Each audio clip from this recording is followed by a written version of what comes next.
quiet your mind. Ever since the Earth has circled the Sun, there have been fantastic tales of wonder and mystery that the faint of heart dare not discuss. But 3 brave, uninformed souls have the brass to tackle every extraordinary happenstance, from the modern age to the dawn of Mantis.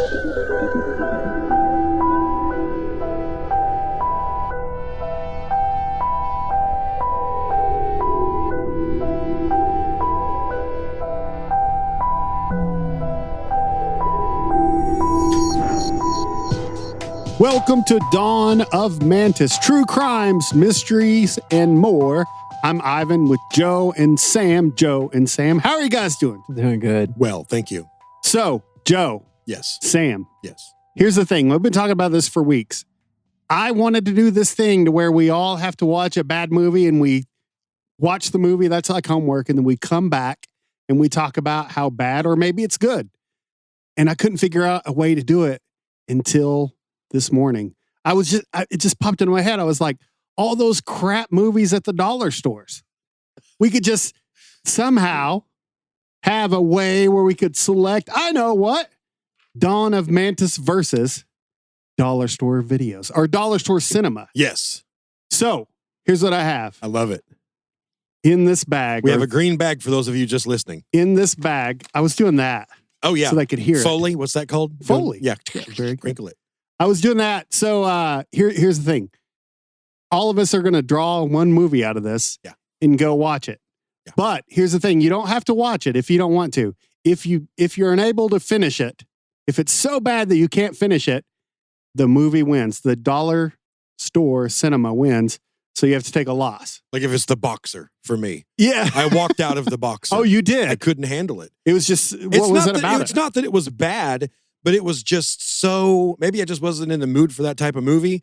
But Daniel Day-Lewis is in it. Who's amazing. Yeah. But it was just like, it seems like it was 15 minutes of no dialogue. And then it would just be him being like, oh, I guess I've got to get out of there. It's like, what the hell's going on? I walked out of The Boxer. So we'll see if I can. So hopefully I didn't pick that. But hopefully we'll find something that you'll like. And then what we'll do is we'll like come back and review and say, you know, how well we liked it or hated it, or if we made it or not. Right. Yes. So who wants to draw first? I know what's in here, so I'm going to give you guys the opportunity to draw. Sam, you're going to draw first? Yeah. Okay. I'm just going to throw you the bag. They're just DVDs. You're not going to hurt those DVDs, buddy. There we go. Good catch. You can't look. Don't look in the bag, you bastard. Reach inside blind. Pull it out. He's still on The Boxer.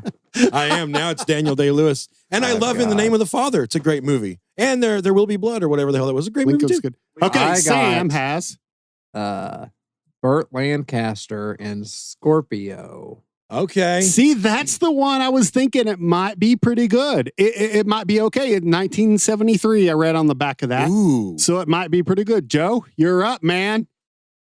You're going to leave me with the 2 that I hated. But that's okay. One of the 2. Here we go. We Had It Coming. Natalie Krill in We Had It Coming. Look at that. Whoa. The old Natalie Krill. Look at that. Read the studio name on the back of that. It's rated R. There might be titties. Read the thing on the back. The studio name. I read what studio it's from and I'd never heard of it before. Echo Bridge Acquisition Corp. I don't know this. I can't even see, dude. I'm not 20th Century Fox or anything. I'm old enough that I have to do this now. What's the studio again here? Oh, it's not rated. I said rated R. It's not even rated. Well, so another thing that it's not even is I couldn't even find that. It's the first time I've never found a movie on Rotten Tomatoes. That is not on Rotten Tomatoes. It's not on there. What about IMDb? Is it on IMDb? I don't know. You can check it out. You can check it out. Mine, I know what mine is. Anna seeks to avenge her sister Katja's suicide. Mine is The Cage Fighter. Oh. Okay. The Cage Fighter. Any movie with Chuck Liddell has to be a great movie. It has Chuck Liddell in it. All right. It's Worlds Collide. Yeah, I thought it was like a series or whatever. No, it's about a down and out fighter trying to make his way back up to the top, I think. That's a recipe for a Grammy? I don't know. An Emmy? What's the music? I never watched that shit. Did you say we had Oscar, it? there it we is. had it coming. We had it coming. Yeah, I could find They Had It Coming, but I couldn't find We Had It Coming. With Natalie Creel. Is that what you Natalie said? Creel. Okay, it's on IMDb. Oh, okay. Okay. Yeah. Does it have a scores or whatever? Let's see here. 6 out of 10 Oh, hey. What? That might be okay. critic reviews. So. After Anna's lawyer tells her there's no evidence to link the pimp to the crime, Anna and her girlfriend Olivia drive to Montreal. That sounds hot. Let's watch it. Well, excited. now some of the reviews say 2 stars out of 10. So we'll see. Well, those movies were $1.25. So if they're decent at best, it's still a great buy, I think. They actually Agreed. had some pretty decent movies there that I had to like move to the side. I was like, no, that's actually pretty good. So anyway, just try it. If you can make it through it, come back and give us a quick little review of the movie. Can I tell you really quickly, my dollar store, let's call this story accidental dollar store porn.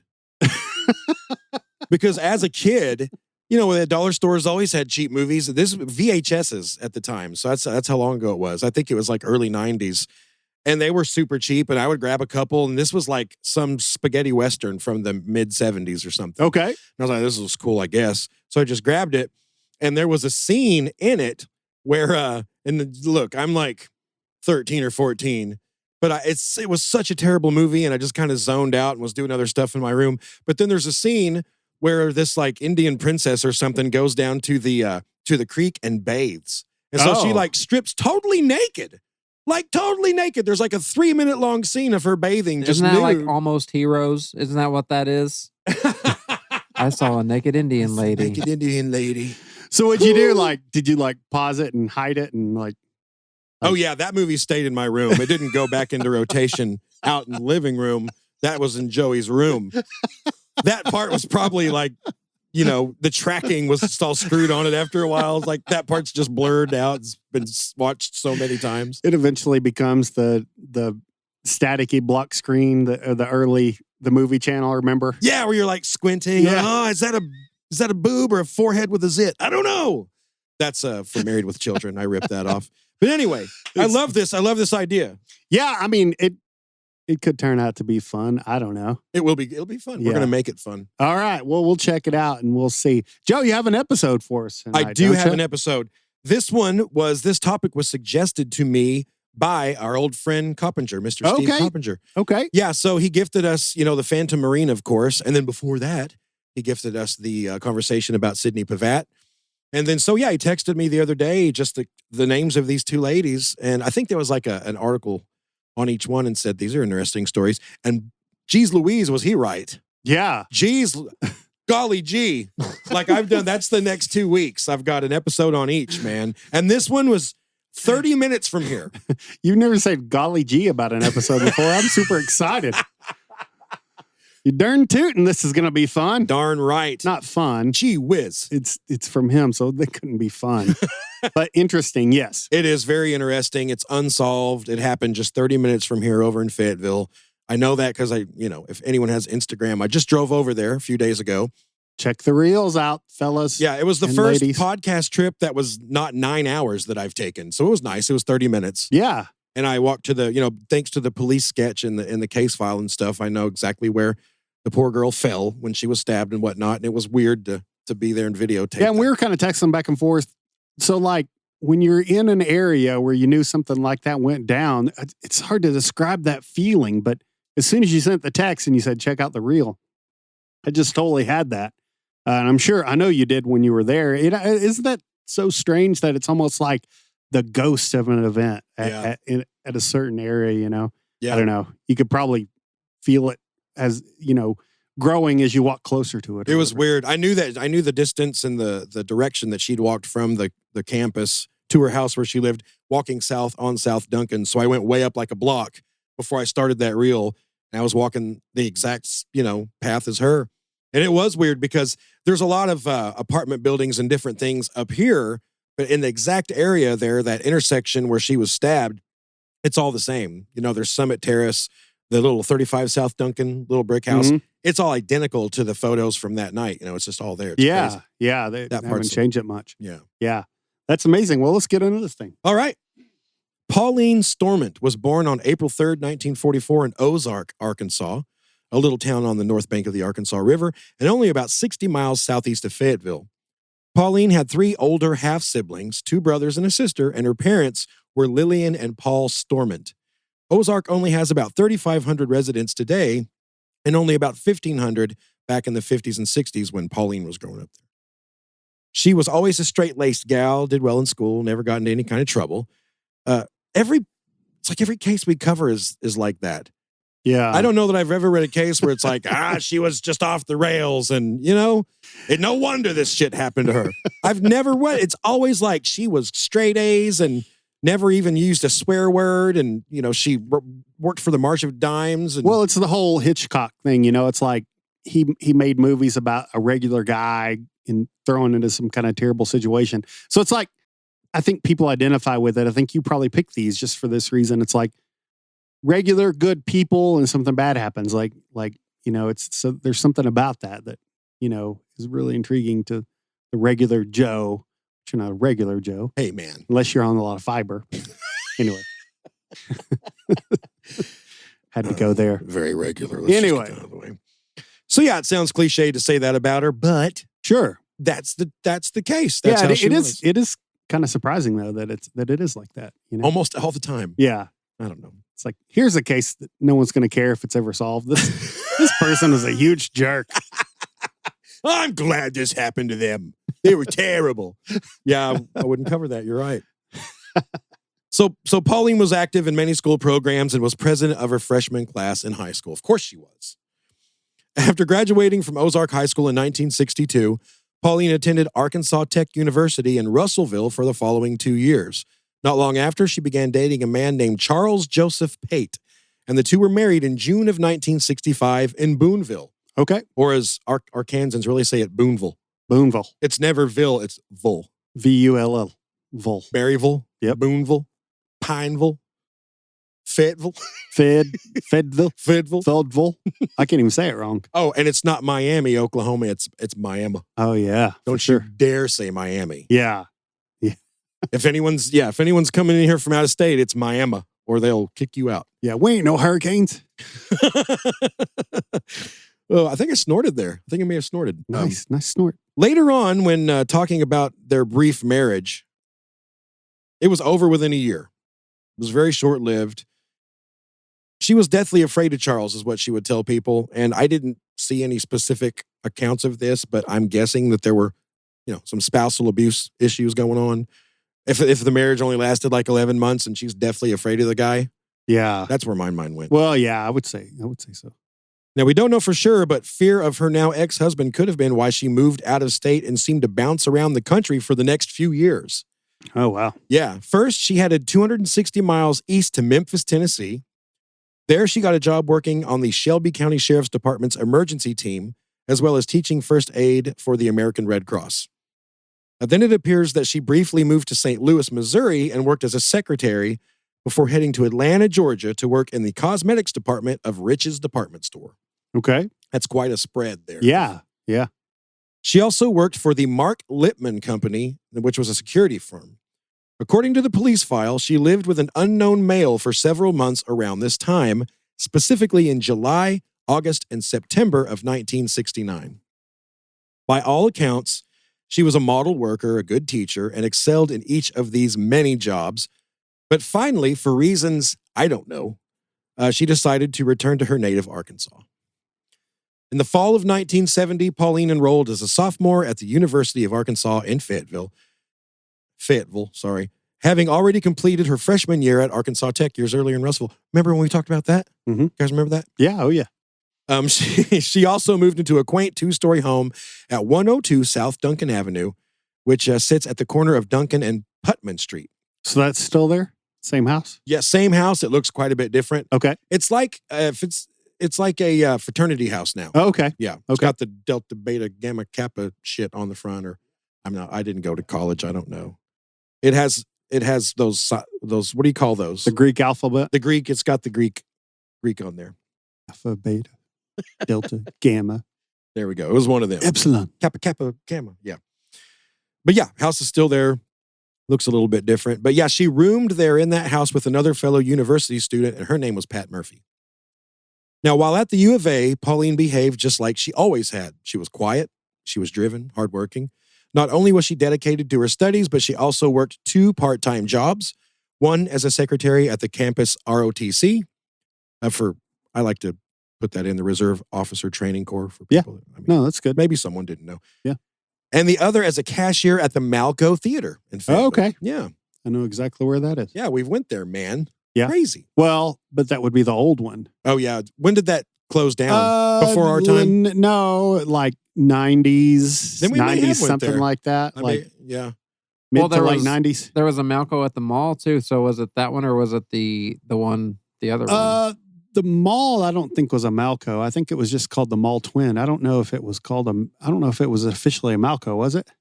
I can't remember. It might have been. It might have been. Are you talking about the one that's like on the left and it's like a gym now? Or Yeah, I've been to that one. several movies there. Oh, okay. Okay. Oh, yeah. Yeah. Way back in the day. I thought when you said that, I thought you meant recently. Sorry. So, yeah, she worked at the Malco, and according to her roommate, Pat, Pauline never partied. She didn't even drink that she knew of, and she didn't date. She was the last person anyone would expect to fall victim to foul play. But guess what? She did. That's what's about to happen. Mm. So going back just a little bit, so lived with an unknown male, but that was several years before this, right? Yes. So, but that's not something that they ever looked at. I mean, we could, if they are going to, we can talk about that later. But is that something that was ever looked into to try to figure out who that was? It could have been like some kind of revenge thing. I don't even know what happened to her yet, but I kind of do. But You know, it's bad. Yeah, they looked into the guy, and I don't know. I couldn't even find his identity. That's why I had to put unknown male. Okay. But, I was able to find a big part of the police file on this, and that's all it ever said. But I don't think they strongly suspect. There's a dude that we're going to get into that they very strongly suspected. Oh, okay. And I mean, spoiler alert, he got off. Yeah. And I think the feeling was like, why keep pursuing? I think they really thought they had their guy, at least Didn't have some enough to tie it to him. Yeah. Like officially. Yeah. I got you. We'll get into it, and then I'll let you guys decide. Okay. Because I'm kind of on the fence about the dude, actually, because to me, there's not quite enough, but we're getting ahead of ourselves. So it was Monday, April 12th, 1971, last day of Pauline's life. From what I can tell, she attended classes as usual that day and afterwards worked a shift at the campus ROTC. She was there until at least 7:30 p.m., after which she attended a concert at the Fine Arts Center. The concert began at 8 and lasted about an hour. After it was over, Pauline walked a short distance to the campus library, where she stayed for about the next 30 minutes. So we're putting this around 9:30, 9:35. She began to walk at around 9:30, the few blocks to her home on South Duncan. At approximately 9:40, a man named Mike Adair was driving down South Duncan Avenue to his apartment at the Summit Terrace building, located on that same street. He noticed a woman walking and carrying an armload of books and a recorder as he drove by. He also noticed a man walking a short distance behind her, about 20 feet. Mike turned just past the woman and behind Summit Terrace to park. That's where he lived. He was going to his apartment. Okay. At about the same time, 2 more people, Gary Gamble and Joe Clifton, were also driving down South Duncan in their respective vehicles, and they also noticed Pauline walking at the intersection of Duncan and Treadwell. In the following few minutes, all 3 of these witnesses would park in various spots and exit their vehicles around Summit Terrace. And I think there's a Harmon Place or something right across where one of them went. Okay. Shortly after, approximately 9:45, 9:50, the men all heard very loud screams coming from the direction of South Duncan and Treadwell. The screams were also heard by a man named Jack Huff from his apartment. All 4 men quickly ran towards the direction of the screams, and as they got closer, they heard a woman yell, "Help me," several times. As they ran from their different locations, each witness arrived at a slightly different time, and I was able to find the witness statement from each one. I'm not going to read them, Okay. but we're going to kind of go through It's cool that you have it. Yeah. who got there first and what they saw and whatnot. So it seems like Mike Adair and Gary Gamble were the first to arrive, and they saw Pauline stumble and fall to the ground as they approached her. She then sat back up and was clutching her chest when they got to her. In the following minute or so, Joe Clifton and Jack Huff also arrived. At that time, Pauline was lying half in the grass and half on the street, surrounded by her books and the things she'd been carrying. She was like less than 2 blocks from her house, Yeah. is what's sad. I mean, that's not the only thing that's sad. Yeah. Oh, yeah. There was one part. Yeah, for sure. Yeah. It's a good song title, half in the grass, half on the street. That sounds like a new country song. Half in the grass, half in the street. Too many Coors Lights, I'm off my feet. But somebody's gonna pick me up and put me back in my truck so I can drive home. I don't know. There you go. That's a #1 hit tune. It is. It's actually better than most new country, I'll say that. I think it is. Pauline's chest, her skirt, and one of her arms were covered in blood. The men helped her up and further into the grass off the street. She asked if someone would gather her books up for her and told them that the man had hit her in the chest and then took off running towards the university, Okay. which to me is back north up South Duncan towards that way. Yeah, I can picture it. One of them asked if the man who hit her was the same man who'd been following her just a minute before, and she said yes. Oh, okay. Yeah. That's good. She could confirm that. So yeah, we do have 2 or 3 eyewitnesses as to what the dude looked like. An ambulance, as well as the Fayetteville City Police, were called to the scene, and Pauline was rushed to the nearby Washington Regional Hospital. Doctors performed emergency surgery on Pauline, but it was too late. They discovered she'd been stabbed 8 times with a wide, long blade, and too much damage had been done. Mm. She was pronounced dead at about 11 p.m., an hour after she was attacked. It's crazy. Like she was talking. Isn't that Yeah. so crazy? Yeah. And I think she was partially in shock Yeah. because she was just one of the first things she said was, can someone gather my books? Yeah. That's so sad, Yeah. you know? Yeah. Totally. But I get it. Like, I mean, we've all injured ourselves. And she said hit. Yeah. So the guy hit her. That's what I've heard that before from stab victims, that you don't even know you've been stabbed. Not every time, but just many times. Yeah, I can kind of see that because the nerve endings are just on the surface. I guess so. I mean, well, are only affected right there on the surface, maybe. Yes. And that's why it feels like you were just hit. Here's a crazy instance of that. Oh my God. Tim and Eric. Mm. Awesome job. Great, Yeah. Yeah. right? Eric, what's his last name? Oh, I forgot. But yeah. It's a crazy last name. I feel so terrible that I can't remember his name. It's like Heidecker or something. like Heidecker. that? Thank Yeah. you so Yeah. much. Yeah. He's been stabbed. Oh, really? He talks about it on a podcast. I listened to part of it the other day. And like pre-fame, like a long time ago? no, I don't think pre-fame. Oh, really? Yeah, I didn't catch much of it, but I was able to hear enough that it happened and he took off running. And I think he was a block or 2 away. He still didn't know he'd been stabbed. It took him like a couple of minutes to realize. It's so morbid to mention, but it's just like the thing, like the deer hunters, like you shoot the deer and then you don't get down from your stand for a little bit. You let the deer go and like settle. Yeah. And then because the deer will just keep running and you'll have to track it for a long way. So you just like let it like kind of decide to stop and lay down and die. Yeah. I don't know. Isn't that weird? It's morbid to relate that to humans. The autopilot that your body goes Sure. on. Oh yeah. So he ran. You didn't finish that, but he ran, Mhm. and then he realized later that, like, whoa, I'm stabbed. Yeah. Right? Yeah. It's bizarre. And it's like you said, it's morbid and stuff, but I've seen like a dog get hit before and they just take off in a dead run after. Mm-hmm. And, like my kid was with me and she's like, I think it's going to be okay. We didn't hit it, but someone else did. But I was like, no. Yeah. It's just that crazy adrenaline. Yeah. And where the animal will just run so far and then just drop. It's crazy.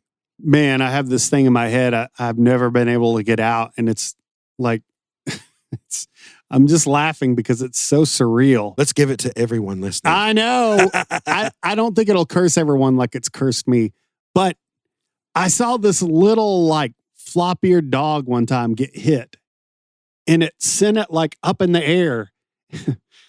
I'm only just laughing just because it's so surreal, and I'm just laughing at myself because I can still picture what it looked like. God. It was like spinning like high. It went high, like 15 feet in the air. Oh my God. Yeah, it was right in between Farmington and Fayetteville. But it was just like spinning, and its ears were like stuck out. It was like crazy. It would just be like if you threw like a towel and it just, Oh my God. I don't know. It's just, I don't know. I guarantee it didn't make it. I know. I wanted There's to so ask, many cars. What was it? Okay. Yeah, Like, no. There's no way. I don't know. There were so many cars, and it wasn't safe for me to like turn in and turn around or anything. And somebody did stop. Yeah. But yeah, there's no way. What's always kind of got me is like, how could a car hit it? Like a car's going like this, and it hits it, and it's like down here. Maybe one of the tires or something. Dude, I don't know. Threw it up. It was bizarre. I don't know what happened in that. Yeah. There's a video of a car doing that to a deer, but I get it because a deer is tall enough where it could maybe roll it over the hood and then send it. But a little dog, I don't know. I don't know. It's just so bizarre. The that Lord even just happened. really had it in for that dog. I guess so. Yeah, I guess so. That's a basketball. The Lord just really had it in for that little boy. Anyway. But no, we're not making light of it, man. No. Dude, I was 16. I just got my license and my friend was behind me and we were driving down this country road and I didn't even know I'd hit a dog because it was a country road that's real skinny and on either side of it's really tall grass. Mm-hmm. So when we got to his house, he was like, damn, that dog. And I went, what dog? And I guess it had come out of the grass a little and I pegged it just like perfectly. I drove back to that spot looking for the dog, like tears running down my face, like I didn't mean to, little buddy. Where you at? I never did find it. I'm sorry. Yeah. So yeah, we're definitely like not making light of it or anything. Yeah. I felt terrible. Hopefully he was just messing with me, but that's a cruel thing to do. Yeah. Maybe it's okay. Maybe the little dog that went flying is okay. Let's just think of that it was. That sounds good. Yeah. So Pauline, she had just turned 27 years old 9 days prior to this. Oh, man. She'd barely made it to 27. An autopsy report revealed that the murder weapon was likely a butcher's knife 6 to 8 inches in length and about 3/4 of an inch in width. Okay. Within minutes of Pauline's attack being reported, Fayetteville police were swarming the areas in and around the college campus and interviewing the 4 men who had ran to her aid. Joe Clifton had asked Pauline if the man walking behind her was the one who attacked her. She said yes. Mike Adair also described the man following behind her as wearing glasses and also that he was 5'10" to 6 inches. 5 to 10 feet tall? He was 5 to 10 feet tall. And then I followed that by saying 5 to 6 inches tall. So he was either 10 feet tall or 6 inches tall. No wonder this is an unsolved case. He either weighed 8 pounds or 300 pounds. No, I'm reading nothing, man. I can't mess with you. My mind just took a vacation when I saw those numbers. Listen to me, guys. Listen. Are you paying attention? He said the man was 5'10" to 6 feet tall. Okay. That doesn't. No, I mean, it's hard to say. Yeah. And he had messy, unkempt blonde hair. Okay. It was the 70s, so yeah, everybody did. Only 40 minutes after the stabbing, police noticed a car parked just off Dixon Street. Hey, where's that? Yeah. On University Avenue. It's weird because as we're reading this, like we grew up in places like that. Like, sure. Not grew up, but we've been there many times. Oh, yeah. So anyway, he's parked on Dixon Street on University Avenue in front of what was known as the Gray House. It's not there anymore. About 5 blocks from the scene of the crime. In lieu of what had just occurred, they had been questioning every person in the area. And when they asked the driver and passengers to exit the vehicle, they saw blood on the shirt and pants of one of the occupants. Not a ton, but like some splatters, speckles. Okay. When they asked him where he had been 40 minutes before and, hey, whose blood is that? He said, I would like to invoke my right to remain silent. Okay. Not sketch at all. It's not sus at all. No, it's not at all. That's for the kids listening. I need a lawyer. Right? But I'm innocent. Very weird. Hey, where were you 40 minutes ago and why do you have blood on you? Yeah, I've talked to my attorney. That's something an innocent person would say. Anyway, the person arrested, I'm a little skewed towards this guy, so. Yeah. His name was Wallace Peter Kunkel. He was a 17-year-old Fayetteville junior high student. Okay. Yeah, just a kid. On April 16th, Kunkel was officially charged with murder of Pauline Storment, a charge to which he pled not guilty. Peter Kunkel was originally from Fort Worth, Texas, but by 1971 was living in Fayetteville, Fayetteville, Arkansas, with his parents, Wesley and Luella. His mother, Luella, was the director of the nursing program at the U of A, and she was very fiercely defending her son, obviously. Mm-hmm. Did he ever describe if he didn't do it? What's with the blood? No. Okay. I never saw. He was just like, ain't talking about it, but I didn't do it. Yeah. But I never read a story from the guy, where he was, where the blood came from. I'm just trying to think how many times I've been in a car with blood on me. Oh, I lost count. I've lost count. Are you kidding me? My blood or someone else's blood? I mean, I guess the back in the days of like playing some street basketball, but even then, like something happens and it's just like you cut your hand or your friend cuts their hand, and then it's like, it seems like it's quick and you bandage it up, or maybe you don't even, and it doesn't get blood ever. I mean, just trying to think of a normal thing that you could do to where you could just have blood on you. Okay, so if he would have been like sitting in a Ford F-150, he could have said like, I was deer hunting. Yeah. You know, I skinned a deer or something. Like that'd be the only, I can't imagine any other reason. But he didn't give a reason. I used to hunt and we'd, clean deer, and it's like, you don't just get blood splatter on you. Yeah. I don't know. The way you clean deer. That's true. Well, I was thinking the other day when I cut myself with the jigsaw. Yeah. Jesus. I mean, there was some blood on the floor where I walked in, but it didn't have like blood on me on you, other than my finger. I don't know. I'm just I can't think of anything commonsensical.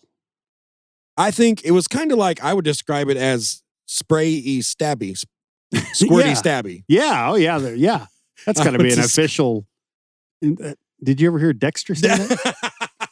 He's a squirty stabby pattern. Like, don't get too fancy on us. Yeah, man. It's kind of crazy that he was smart enough to invoke that, though. 17-year-old kid, the cops. I mean, sounds like a sociopath. Doesn't bode well for him. No. In my eyes. I mean, if he would just like be able to, you would think you'd have 40 minutes and be like, well, if I end up seeing a cop tonight, I'm just not going to talk. Yeah. But if you had 40 minutes, wouldn't you get rid of the clothes with the blood on them? Yeah, see? Or maybe he's one of these guys, like nowadays they walk around with a camera or their phone, whatever, and they're looking for a cop. As soon as a cop comes up, he's like, what's your name and badge number? I invoke my right this. Did you know that section Article 7, 4124.55, I have a right to be here, blah, blah. Maybe he was like just waiting. There are a lot of those. I've been watching some of those. Yeah. There are a lot. Those are really annoying. Yeah, totally. Maybe he was one of those guys that like if any cop approached him, he's just like, I invoke my right. I'm a free man. I've got a constitutional right to not talk to you about anything. You could, yeah, maybe. I mean, you could have just watched a movie or whatever and made him think that. Or maybe he's a future law student. I don't know. Yeah. Just had an interest in it. I don't know what the guy went on to do after that. But, yeah. So, his parents are like, hey, he didn't do it, which this always happens. Yeah. Oh, yeah. I don't think I've ever really seen a case where the parents were like, I could see him doing that. Yeah. Well, Kaczynski's brother was the one who turned him in, but wasn't that the handwriting thing? Yeah, it was, some of the phrases he used. Yeah. They compared it to like a letter that he sent him one time, and the handwriting too, I think. The bee's knees. Ted says the bee's knees. Oh, yeah. That's the same. No, I don't know. It was something like that. Was it really? Yeah, it was there's a phrase that he used, and he used it backwards as like a little euphemism. I forgot what the euphemism was, but he just says it. It's the same thing, but he flipped it. He's like, eating ain't cheating. That's Teddy. Yeah, something like that. That's Ted. It was something like that. not exactly like that, but it was some kind of, I'm invoking the love guru. Like, did it smell that bad when you ate it? Like, I'm just, anyway. So break the pickle. The Kunkles, they had a little jingle jangle, and they hired two of the heaviest hitters in Northwest Arkansas, Richard Hipp and Walter Niblock. Oh, okay. And they're still the Niblock law firm up there. Yeah. Might be a Hipp one too. I've heard of it before. Hipp immediately began to file a barrage of motions, one of which was to throw the case out altogether since his client was, quote, a great deal away from the scene with another person. Also, he only had a speck of blood on his clothing. So I don't know if 5 blocks is a great deal. I mean, I can walk 5 blocks in 40 minutes. I think anybody can. Yeah, I would think so. Stephen Hawking could drive that. And Bob Hope could make that on a golf cart. That's the saying. But anyway, so that's, to me, I'm like, yeah, so what? He could walk that in like 10 minutes or something. Are you saying you think Stephen Hawking did it? No. He didn't go to the UFA, did he? I can't do it like the one guy does. He also filed a motion for a, quote, bill of particulars Okay, what's that? Only in Arkansas, which would require prosecuting attorney Marlon Gibson, and that's Mahlon. I'm not just saying it like Marlon, like I'm from Louisiana. Marlon. Okay. It's actually Marlon Gibson. Okay. To, quote, furnish any and all physical data and evidence pertaining to the crime. Which to me, that's like... disclosure. Yeah, of course. So that he could mount an efficient defense. I mean, that part sounds pretty normal. Hip claimed that Kunkel had been arrested without probable cause and that procedures in detaining the defendant prior to processing formal charges were in violation of the Constitution due process requirement under the 14th Amendment. I'm not really sure what I just read, but... Yeah, it's just like they didn't have enough to that's arrest him. what he said. Yeah. Yeah. Didn't have probable cause. Except And for keep him. the kid was like, I'm not telling you where I was. And then there was blood on him. Yeah. I'd say that was probable cause. Like a lady just got stabbed to death right over there. Yeah. You're right here. Yeah. And whose blood is that? And he's like, it's for me to know and you to find out. Like, that's pretty sketch. Yeah. Yeah. Meanwhile, everyone in Fayetteville was freaking out, especially university students. The city and campus police were flooded with phone calls from concerned residents and students, as well as calls of suspicious characters seen in the area. Some were confident that the Kunkel boy was the culprit and that the risk of any more violence was now over, but most were still afraid. So Fayetteville was only about 30,000 people back then, so a crime of that magnitude was a big deal. Even today, with a population close to 100,000, it would still be a big deal. Sure. Oh, yeah. A college girl getting stabbed to death on campus. It's just so like fast and violent, and there's just something about it that makes it even more, not just a random shooting. Usually you find out that, person A knew person B and shot him. Yeah. But this is like random violence. So random. Yeah. So that's why it's a big story, because then you think, well, I could be a part of random violence. That's some of the scariest. Yeah. Because like you said, if there's causation, if the people knew each other, yeah, if it's a drug thing, yeah, or if exactly. it's a bad blood thing, Mhm. that's like we're outside of that. It's like, well, I didn't have any part of that. Yeah, that's their thing, But if it's just like some guys just getting random stabby out there, yeah, that's like who is it? The Atlanta sniper or whatever? Oh yeah, that was just pegging people at gas stations. Yeah, at random. Scary. Yeah, in the DC snipers. Maybe that's who I was thinking of. Yeah, the DC sniper in the trunk of the car. Yeah, there's a great Netflix thing. What's it called? Tell the people. I don't know. Oh, okay. Well, but just like it's. I think it might be a few parts, but it's just all about the investigation. That's what I'm into now. I want to know how they figured it out. Yeah. And I want the person that figured it out to be talking, and Yep. I love that. I do too. If it's anything else, I don't watch it much anymore. Did you watch the Morgan Nick one on? No, not yet. I need to. Is it like that too? It's so good. Yeah, I need to. All the investigators narrating. Okay. Oh yeah. Okay, good. That's what I like. Well, about a week after his arrest, Kunkel submitted to and passed a polygraph test. Okay. That means he's innocent without a doubt. Sure. This was coupled with the news that both Kunkel and Pauline had the same blood type, A positive. So the blood on his clothing was now useless. If it's A positive, well, so am I. Prove it's, Yeah. Well, not today, but DNA didn't exist. So yeah. And they probably didn't save it. But why would they? Right. I mean, I can see that. If you would have told someone in like 1971 that at some point you would take just that root of a hair or like one skin flake or one speckle of blood and be able to run a full DNA profile and find out exactly who the person was, they probably would have been like, okay, are we going to fly in cars too? And mills and pill form and tinfoil suits that we wear around in Future Boy? Like, they probably wouldn't believe you. We're going to travel in tubes. Like that shit at the bank. Yeah, that's how I think we should get everywhere. That's awesome. You've been down I-Tube 40 the other day? I-Tube 40. Had some traffic. That traffic would suck, wouldn't it? You'd just be like stuck in a tube with a bunch of people. It would actually be worse than now. It would be. Possible. It would be. So, like, in light of these new developments, like, okay, the blood's useless. Doesn't matter if it's, it's same as his. They had the same type. He passed a polygraph, which in 1971 was like, we're done. Yeah. The charges against him were dropped on April 23rd. Yeah. I don't know if he ever talked about where he actually was or what he did that night, but after his release from jail, Kunkel told reporters that he held no ill will towards anyone, and he thanked his family, God, friends, and attorneys for helping him get through the ordeal. Yeah. Isn't it possible? Yeah. Sorry, go ahead. Well, maybe he was innocent. I don't know.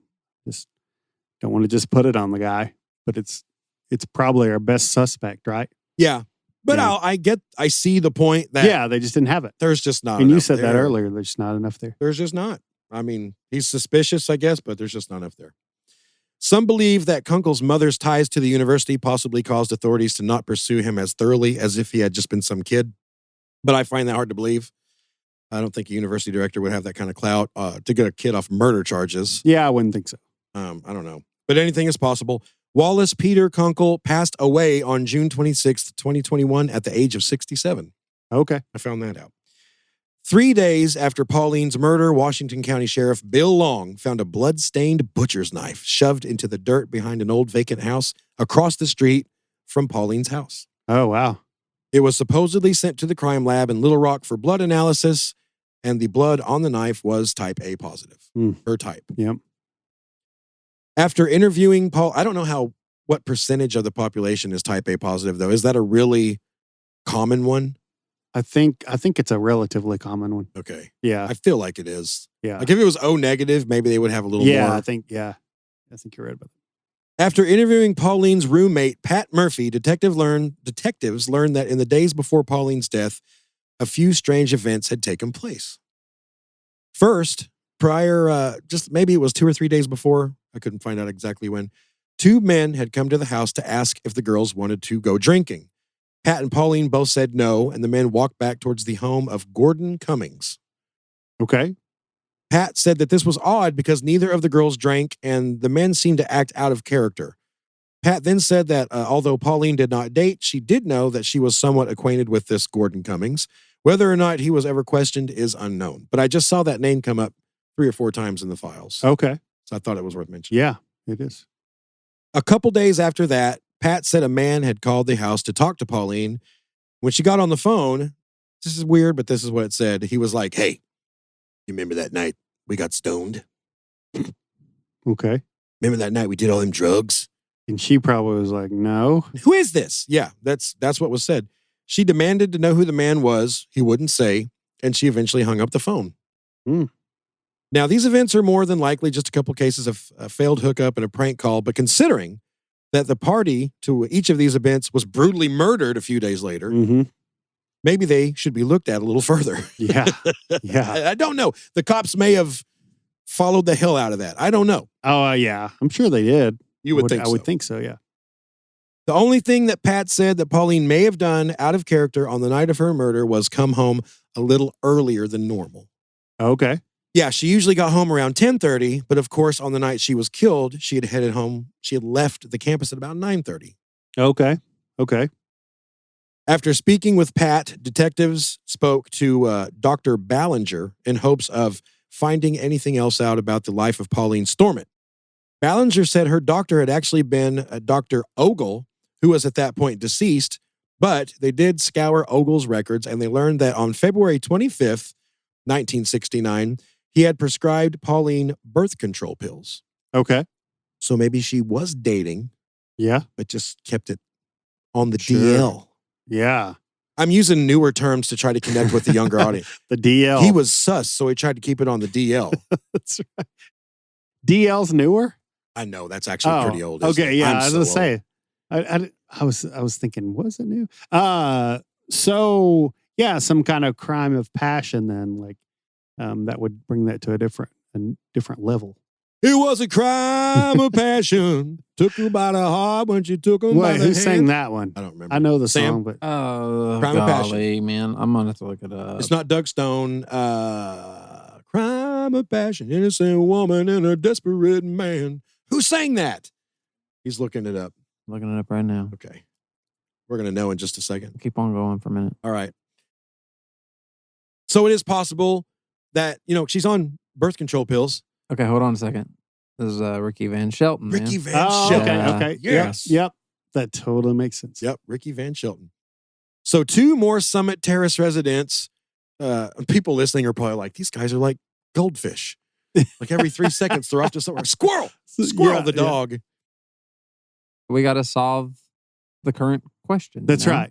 We We follow got to it where figure it that out, goes. or it's just going to bug us through the rest of the episode. We've only been doing it this way for a few hundred episodes. Yeah, it's worked so far. Well, and that Yeah. way everybody knows. Yeah. We find out, and the listener finds out. That's right. Yeah.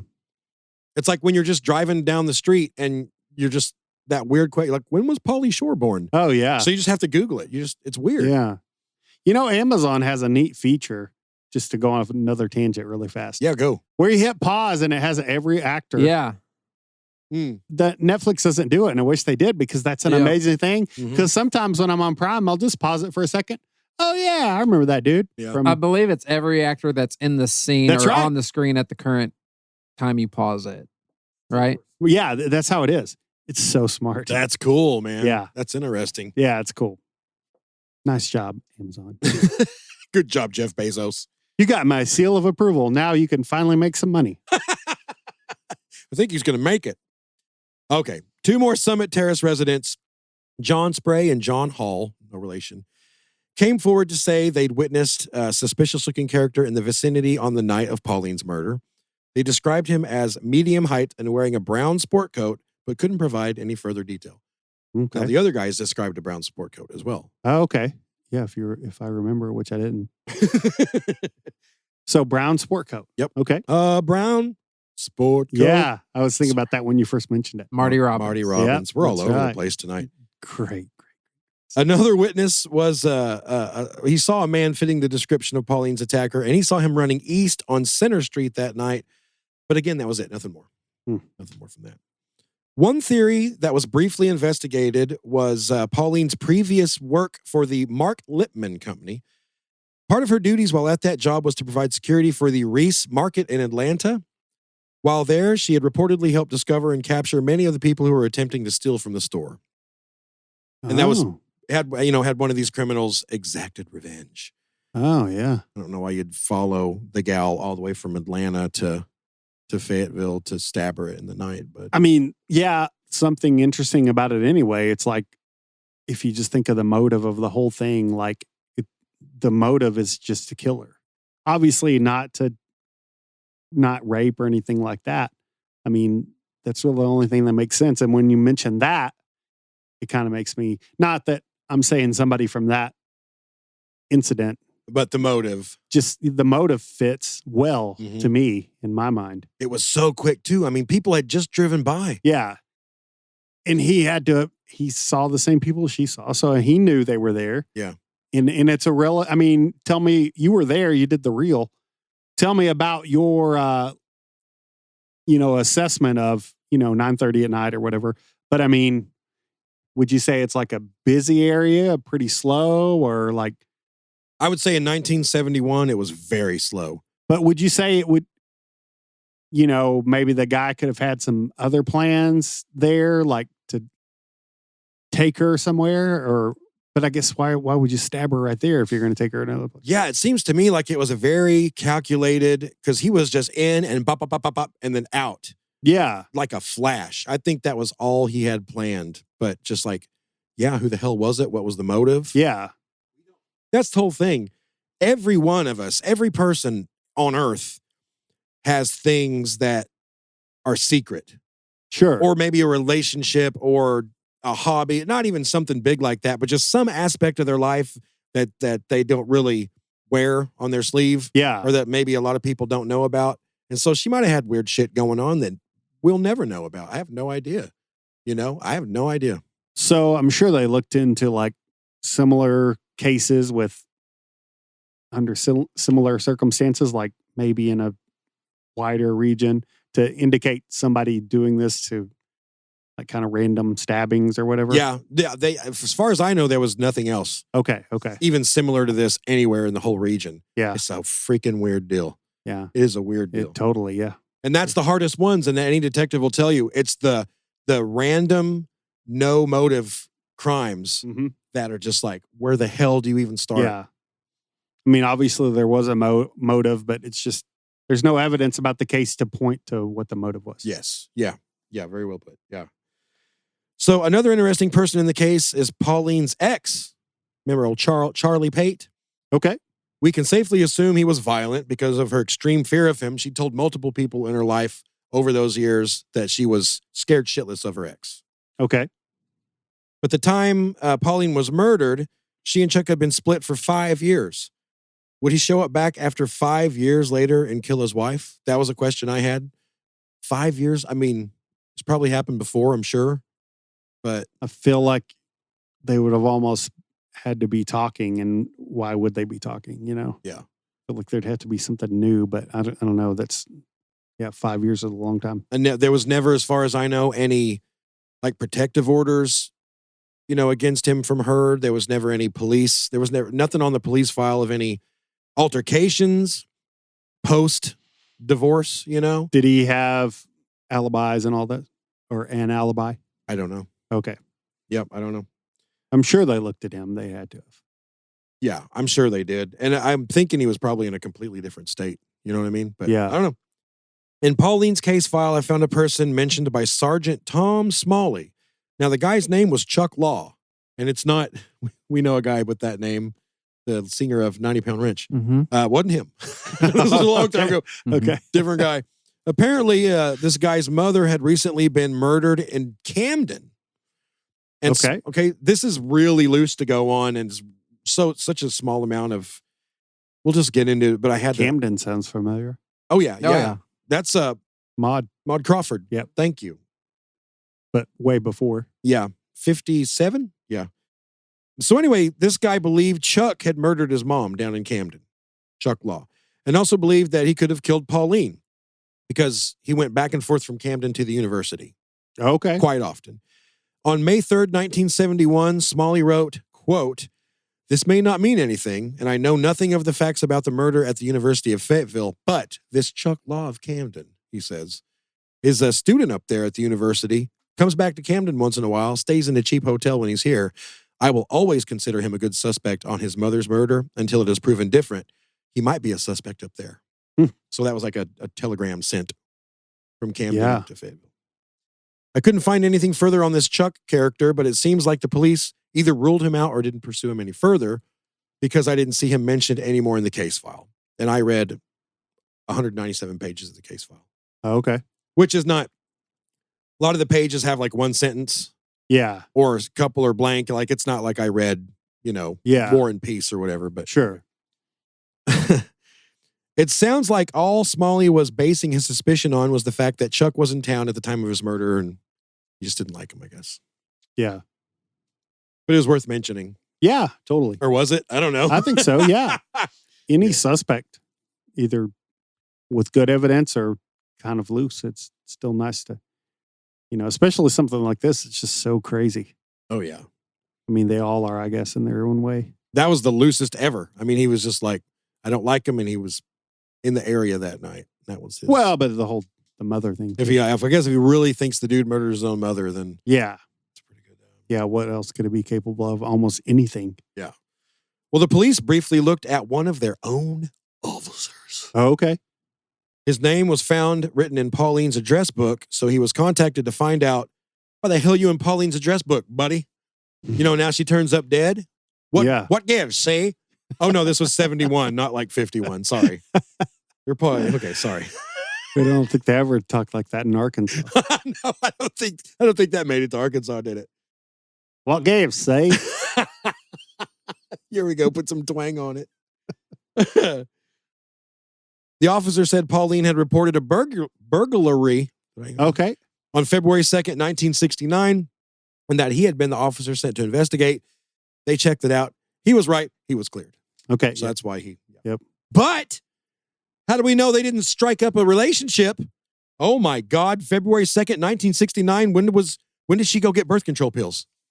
Oh. I just busted this case wide open. February 25th, 1969, he had prescribed Pauline birth control pills 23 days later.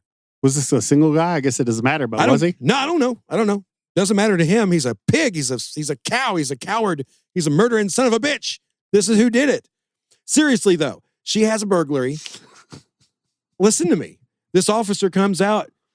He's like the knight in shining armor. He takes days. I'm going to get your lipstick back for you, ma'am, or whatever the hell was stolen. They strike up a relationship. 23 days later, she's buying birth control pills. Because I don't think you guys realize the gravity of this. 23 days is kind of long, though. That's about the right time to You think form so? a relationship. They're getting coffee together.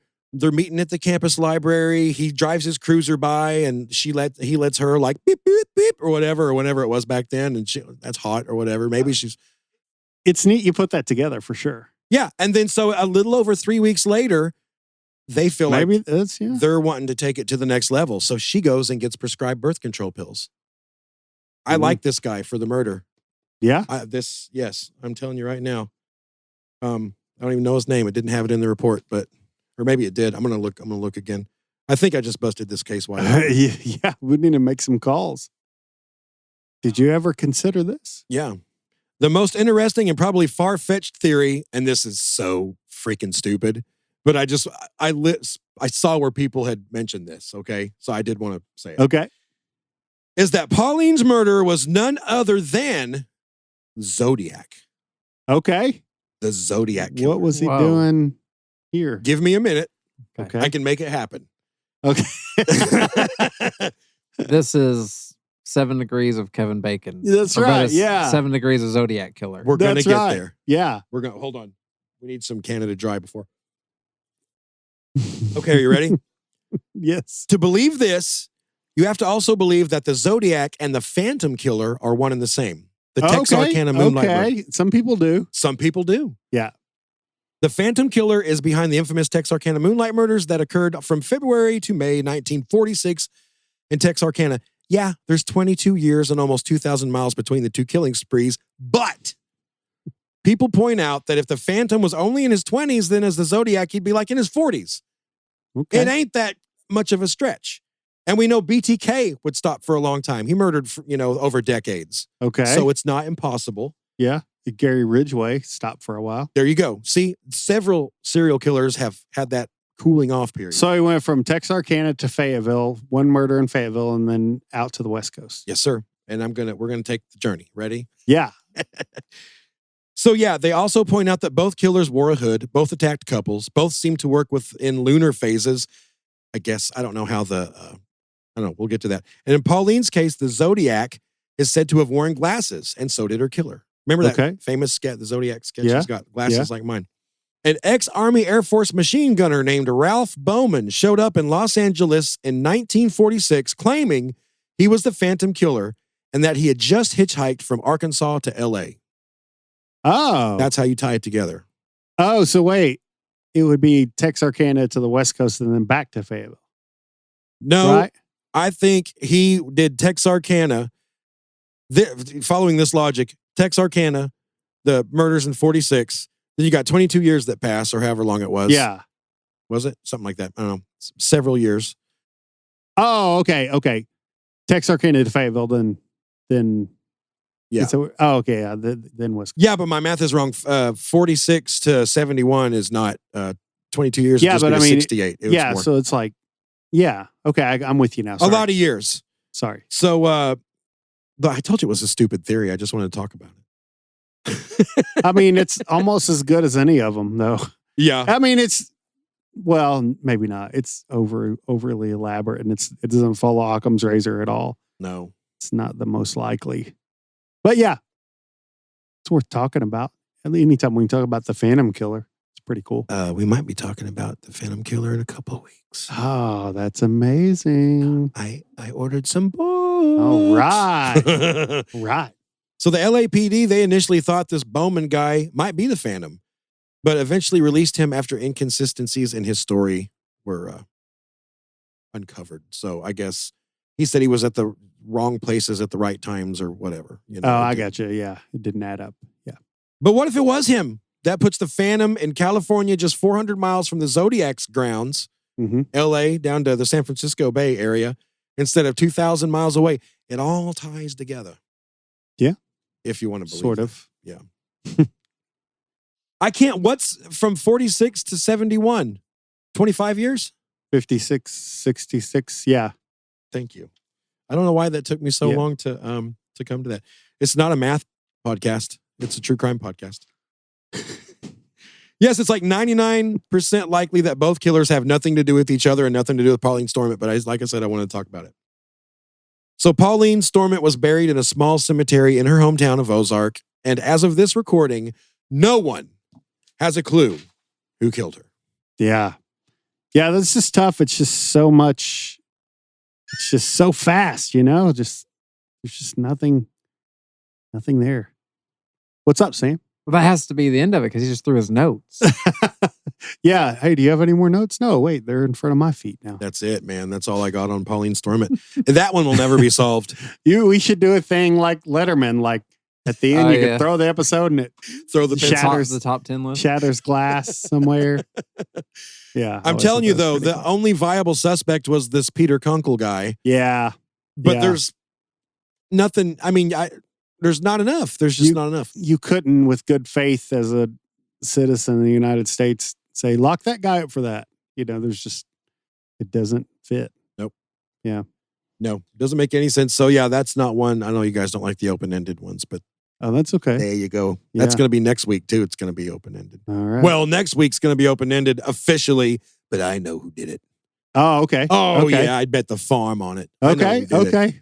Yeah, we've had a few of those where we're like, we know who did it, but it's like the Simpson case. Like, you know who did it. There's so many of those cases where everyone knows who did it. Yeah, exactly. But because of some weird little thing with the evidence or some weird, circumstance or I don't know what. Yeah. That they get off. Yeah. Or they, they can't prosecute them or whatever. Well, that was a good one, Joe. It's, man, sad, but just like last time's, but, it's still a good one. Yeah, we're going to do a goofy one after, no, it's going to be a while. It's going to be a few weeks. Okay. It's okay. Buckle in. All right. But anyway. That sounds good. Yeah, thank you everyone for, watching, listening, however you digested this episode. Find us on Instagram, 4174-MANTIS if you got something for us. That's our hotline that you could text or call. We won't answer. Just leave a message. Yeah, and someone also told me that I need to be saying like and subscribe. Yeah, like and I don't think we've ever said that in 200 and we something used to episodes. say that. Yeah, I'm back in pretty the sure day. I'm pretty sure Ivan said it a few times. Yeah, Okay. Well, Lonnie told me that we need to be better at saying it. we So do. We do. Say like and subscribe. Yeah. Like and subscribe, y'all. Leave a positive review. It helps. Yeah. Yeah. Okay. Good night, everyone. Good night. Let me tell you about some fellas I know, named Ivan, Sam, and Joe. They got themselves a little podcast, And they talk about everything under the sun that they find interesting, spooky, or fun. And they sure ain't trying to impress no one. The remedy to too much time on your hands is take a little listen to the dawn of Mantis.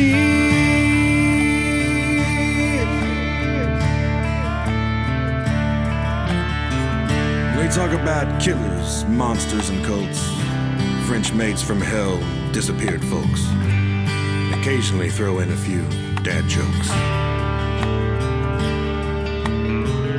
They try to make every story extra nice by adding their own ginger spice. Not one time or two, but thrice. The remedy to too much time on your hands is take a little listen to the dawn of Mantis.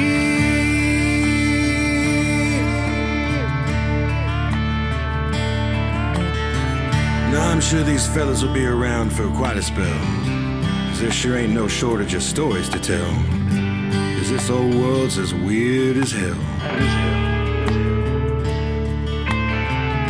But hell, even if nobody listened, they'd maintain a fine disposition, 'cause shooting the breeze is kind of their mission. The remedy to too much time on your hands is take a little listen to the dawn of Mantis.